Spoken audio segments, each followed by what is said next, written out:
Amy was the first little blonde girl I ever met. I was like 9, but she hopped right on my dick. I learned quick how to save before my pizza slice. During my lunch break and got to running during PE the whole 9. Meanwhile, I was crunching numbers and calculus on physics. I'm reading novels during literature classes. I was permeated by the aroma of the apple blossom spray they used to put in their hair. By Othello in A Midsummer Night's Dreams and fantasies of Shakespeare. All tragedy defined my high school education as I filled my backpack up after school with CDs, ganja, voodoo, and beat nuts and chronic Adderall and contraceptics. When I felt like I was gonna use some digits I got during classes. After in the movies on Friday nights, watching Kings of Comedy on them chickens that used to holler at me at the bus stop and took me home before Poppy came. He caught me once and kicked my entertainment out the crib, but we rendezvous at the mall or at the drive-in or in the parks when we blaze 50s like Nas I caught from the Rastaman Connects down at Forest Boulevard. Used to zone out to Black Jesus.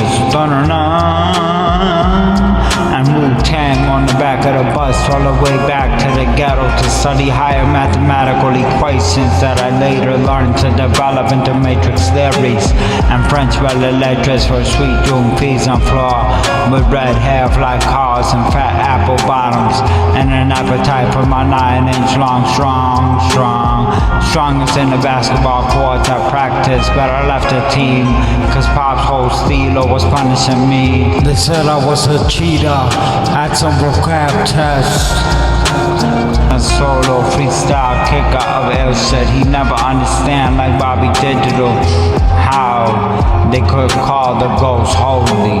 It didn't matter how smart I was, I talked too foul to them little virgins. I read brothers turning out into tricks, turning seconds for the next man, cause it wasn't love, it was sex and the city and old Monica Lewinsky conspiracies of cigars, roll mad honeys, Garcia Vegas, vanillas and cognacs, and by age 14 I was hooked on pills, weed and Coronas and whiskey.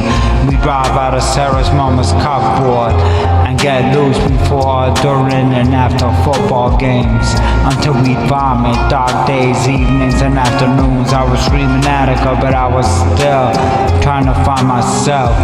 And the educational system was corrupt and crooked. On my way to college to learn how to break codices that Mr. Hermes taught me.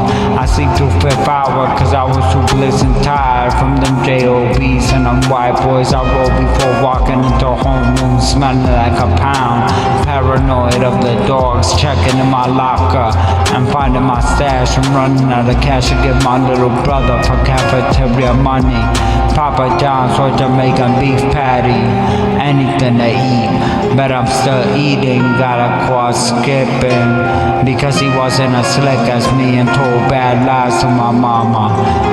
But the next day I was back at it, the only kid in school with a connect to ease the pain of the youth being pushed by racist educators and white boys who never learned shit but had money to cop my red hair Clark Kent kryptonite.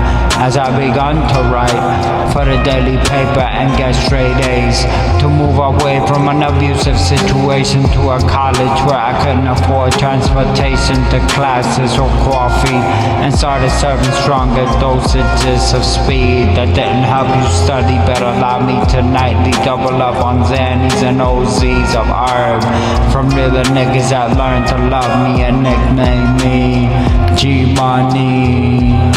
This the Autobiography of Ali G.